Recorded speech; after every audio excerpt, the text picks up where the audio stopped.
Sebentar kami akan merenungkan kebenaran firman-Mu, biar melalui firman-Mu hidup kami dikuatkan, diubahkan menjadi seturut dan segambar dengan Engkau ya Tuhan.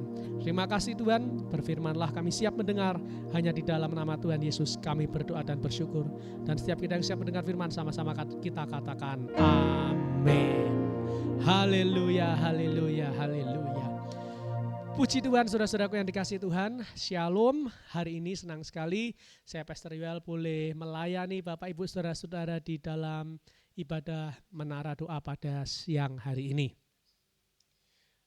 Hari ini saya akan menyampaikan firman Tuhan yang saya beri judul direndahkan sementara. Mari kita buka Alkitab kita di dalam Yesaya pasal 8 ayatnya yang ke-23. Yesaya pasal 8 ayat yang ke-23. Demikian firman Tuhan. Tetapi tidak selamanya akan ada kesuraman untuk negeri yang terimpit itu. Kalau dahulu Tuhan merendahkan tanah Sebulon dan tanah Naftali, maka di kemudian hari, ia akan memuliakan jalan ke laut, daerah seberang sungai Yordan, wilayah bangsa-bangsa lain. Amin. Bapak Ibu, saudara-saudara yang dikasihi Tuhan, saya percaya kita memiliki Tuhan adalah Tuhan yang adil. Ketika umatnya undur daripadanya, maka Tuhan tidak akan segan-segan memberikan penghukuman, yaitu berupa perendahan, supaya umatnya boleh berbalik kepada Tuhan, dan ketika umat Tuhan berbalik kepada Tuhan, di situ Tuhan akan memberikan anugerahnya yang besar, memberikan berkat-berkat yang luar biasa kepada setiap umatnya. Dan disinilah saya katakan Tuhan itu adalah Tuhan yang adil. Ketika Tuhan melihat umatnya jauh dari dirinya, maka Tuhan pasti akan menghukum. Tetapi ketika Tuhan melihat umat Tuhan berbalik kepadanya, Tuhan pasti akan memberikan berkat-berkat yang luar biasa. Nah, inilah yang dialami oleh orang Israel.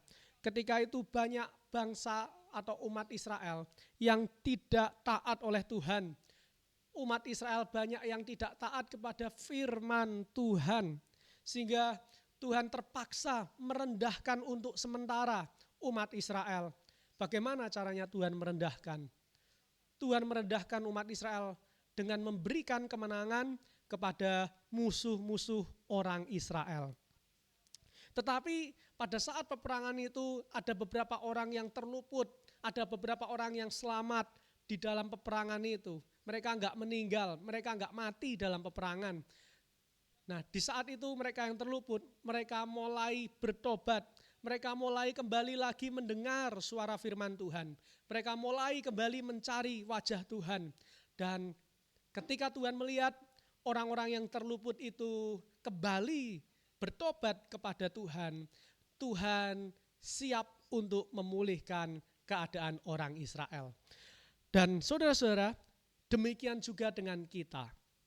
Saat kita jauh dari Tuhan, saat kita mulai undur dari Tuhan, maka Tuhan akan membiarkan masalah, persoalan, dan pergumulan menang atas hidup kita. Kita tahu musuh kita bukan peperangan melawan darah dan daging lagi, tetapi musuh kita itu adalah mengenai roh-roh jahat di udara. Ya, penghulu-penghulu penguasa jahat yang ada di dunia ini, yang enggak kelihatan mata, di mana mereka dapat memberikan kita masalah, di mana mereka dapat memberikan kita pergumulan, persoalan yang sepertinya tidak ada habis-habisnya di dalam hidup kita. Nah, ketika kita jauh dari Tuhan, Tuhan izinkan musuh-musuh kita ini menang atas kita. Tujuannya apa? Tujuannya Tuhan ingin supaya kita merendahkan diri dan hati kita di hadapan Tuhan dan berbalik kepada Tuhan lagi, Bapak Ibu, saudara-saudara. Jadi Bapak Ibu, kalau kita saat-saat ini Mungkin kita mengalami masalah, pergumulan, persoalan yang tidak ada akhirnya, yang tidak selesai-selesai. Kok ini selesai lalu datang lagi, ini selesai datang lagi, yang lain lagi, bertubi-tubi. Nah, kita perlu melihat diri kita. Sudahkah kita hidup benar di hadapan Tuhan? Sudahkah kita merendahkan hati dan diri kita di hadapan Tuhan? Atau jangan-jangan kita sedang jauh dari Tuhan? Mungkin bisa saja kita datang ke gereja setiap minggu. Mungkin bisa saja kita pelayanan setiap minggu. Tetapi jangan lupa, kalau kita datang ke gereja setiap minggu, pelayanan setiap minggu, kalau hati kita jauh dari Tuhan, nah itu yang membuat Tuhan mengizinkan kita untuk direndahkan oleh musuh-musuh kita. Oleh sebab itu jangan pernah kita merasa bahwa dengan ke gereja, dengan ikut menara doa, dengan melayani, lalu kita sudah merasa hebat dan berkenan di hadapan Tuhan. Belum tentu.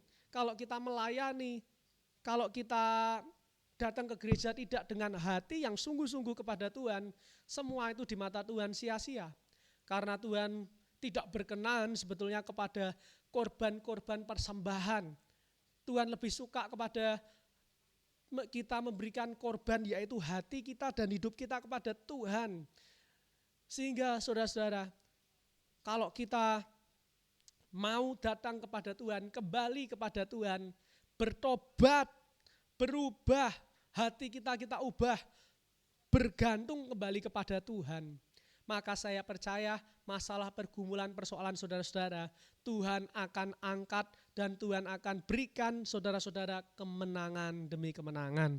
Nah, oleh sebab itu hari ini mari kita memperbaiki hidup kita di hadapan Tuhan. Kita yang sudah mulai undur, hati kita sudah mulai jauh dari Tuhan, walaupun kita masih melayani, walaupun kita rajin ke gereja, mari kita datang bertobat kembali, hati kita tautkan hanya kepada Tuhan, bukan kepada pelayanan, bukan kepada hamba Tuhan, bukan kepada jemaat-jemaat, tetapi hanya kepada Tuhan. Firman Tuhan mengatakan, lakukanlah segala sesuatu seperti untuk Tuhan dan bukan untuk manusia. Sehingga saudara-saudara, ketika kita mau memberikan hati kita, merendahkan diri kita di hadapan Tuhan, maka Tuhan akan membuka jalan bagi kita. Dan tangan Tuhan selalu terbuka bagi setiap kita yang mau bertobat. Oleh sebab itu, mari jangan sampai tunggu Tuhan merendahkan diri kita dulu, baru kita bertobat. Alangkah baiknya kalau kita selalu hidup benar di hadapan Tuhan dan berkenan di hadapannya. Sehingga kita tidak perlu mengalami perendahan yang sementara dari Tuhan. Tuhan Yesus memberkati. Mari kita akhiri menara doa online pada siang hari ini. Saya berdoa biar firman Tuhan siang hari ini memberikan kekuatan dan berkat bagi setiap kita. Mari kita berdoa. Terima kasih Tuhan, kami bersyukur buat firman-Mu. Kami diajar melalui firman-Mu bahwa Tuhan dapat merendahkan hidup kami, tetapi hanya untuk sementara. Kami tahu Tuhan, ketika kami datang kembali bertobat kepada Tuhan, maka Tuhan dapat memulihkan setiap permasalahan dan pergumulan kami. Ampuni kami seringkali, kami masih hati kami berpaut kepada hal-hal yang ada terlihat di dunia ini, seperti kepada harta benda, kepada manusia, bahkan kepada pelayanan yang sepertinya kami lihat itu menyenangkan Tuhan, tetapi kalau kami tidak melayani Tuhan dengan segenap hati dan kesungguhan hati, maka itu pun tidak berkenan, sehingga Engkau mengizinkan kami untuk kami dikalahkan oleh musuh-musuh kami. Tetapi Tuhan, kami tahu itu hanya untuk sementara. Tetapi siang hari ini kami mau bertobat dan kami percaya kami pasti yang akan menang oleh setiap masalah pergumulan kami. Terima kasih Tuhan, terima kasih. Kami akan akhiri menara doa online pada siang hari ini, memberkati setiap jemaat-jemaat yang sudah mengikuti. Mari sebelum kita doa berkat, kita ucapkan doa Bapa kami. Bapa kami yang di surga, dikuduskanlah namamu, datanglah kerajaanmu, jadilah kehendak-Mu di bumi seperti di surga. Berikanlah kami pada hari ini makanan kami yang secukupnya, dan ampunilah kami akan kesalahan kami seperti kami mengampuni orang yang bersalah kepada kami. Dan janganlah membawa kami ke dalam pencobaan, tetapi lepaskanlah kami daripada yang jahat, karena Engkaulah yang mempunyai kerajaan dan kuasa dan kemuliaan sampai selama-lamanya. Hanya di dalam nama Tuhan Yesus Mari angkat 12 tangan kita terima berkat dari Tuhan. Sekarang jemaat-jemaat yang dikasihi Tuhan, terimalah anugerah rahmat daripada Aba Bapa, kekuatan kuasanya dalam Roh-Nya yang kudus untuk terus menaungi, membimbing, menyertai dan memberkati kita semua sepanjang siang hari ini sampai Maranatha Tuhan Yesus datang, bahkan sampai selama-lamanya. Hanya di dalam nama Tuhan Yesus kami terima berkat ini, dan setiap kita diberkati Tuhan sama-sama berkata, amin.